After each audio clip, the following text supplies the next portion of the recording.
Okay, so this unit is sound waves and Doppler effect. So obviously you're going to be learning about sound waves, the Doppler effect, and how sound can appear to change, or the frequency can appear to change depending on if something is going towards you, away from you, or whatever. So, as with every unit, start with the vocabulary. It's the same page you guys are used to seeing. The vocabulary is right down here. Minimum, all I want you to do, list it, define it, give me an example. So your vocabulary is here. If you want to get hardcore and do the Freyer model, that's awesome. But minimum, like I said, list, defined, example. You can Google examples, no big deal, right? So, let's see. Let's talk about the Doppler effect, because that's mainly what this whole thing is, this whole unit is about. And the first few pages are even kind of getting you used to the Doppler effect and kind of prepping you to learn that and learn the formula. So what the Doppler effect is, it talks about how you will perceive a sound if it's coming towards you versus going away. So for example, if you've ever heard an ambulance, you can hear the pitch change depending on it's going towards you or it's driving away from you. So sometimes it sounds like a higher pitch when it's coming towards you, and when it's going away, it's a little bit different. Another example, I have water, like if a Loch Ness Monster's in water. So this video, it's pretty cut and dry, a little bit boring, but it makes a good point about how the Doppler effect, you have an apparent frequency, which is what you perceive or see, versus the actual frequency. So let's check it out. We won't watch too much of it. Know that a wave is caused by the disturbance of a medium. Let's say you're standing at the edge of a lake when Nessie, the Loch Ness Monster, pops her head up right in the center. Nessie's head causes a disturbance that travels outward as a circular wave. It takes a bit of time to reach you standing at the bank, but if the lake is perfectly circular, then the wave reaches the opposite edge at exactly the same time. If Nessie keeps bobbing her head up and down, she creates more circular waves moving outward from her head.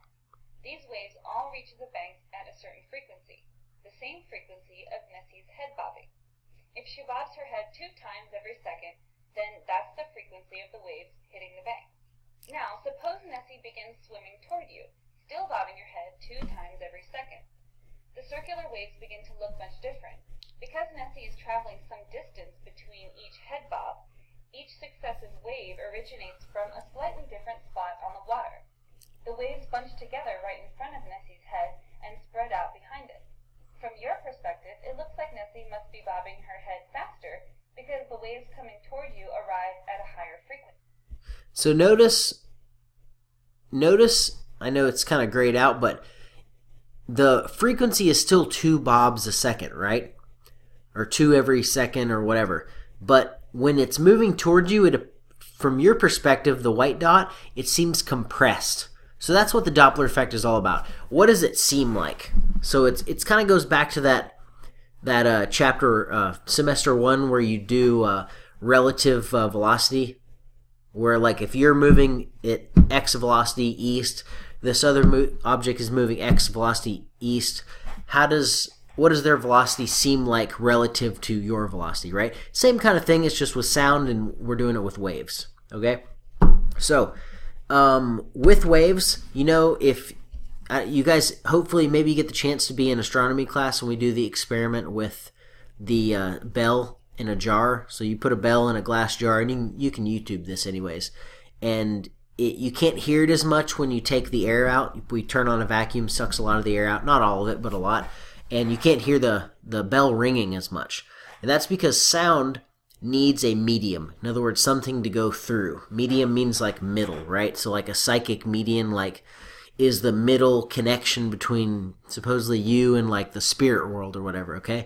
So that's a medium. So in this case, a medium for sound is air. If you're underwater, the medium for sound would be liquid. And then if I hit on this table, the medium for sound would be a solid, right? So sound does need a medium. Sound does travel in longitudinal waves. So what I mean by that is, let's go over here. Longitudinal, like if you have a slinky, and it's straight, and you just push it. Let's say you're stretching along with somebody else, so it's a completely straight slinky, and you shove it towards them and shove it back. It creates this compression wave, right? That's a longitudinal wave. So sound travels by vibrating through objects. So that's kind of the point we're making. So anyways, that's kind of an intro to this unit. It shouldn't be too hard. It's pretty cut and dried. I mean, same formula you're using most of the unit. It's just they'll take out different things, and that's about it. If you guys have any questions, let me know.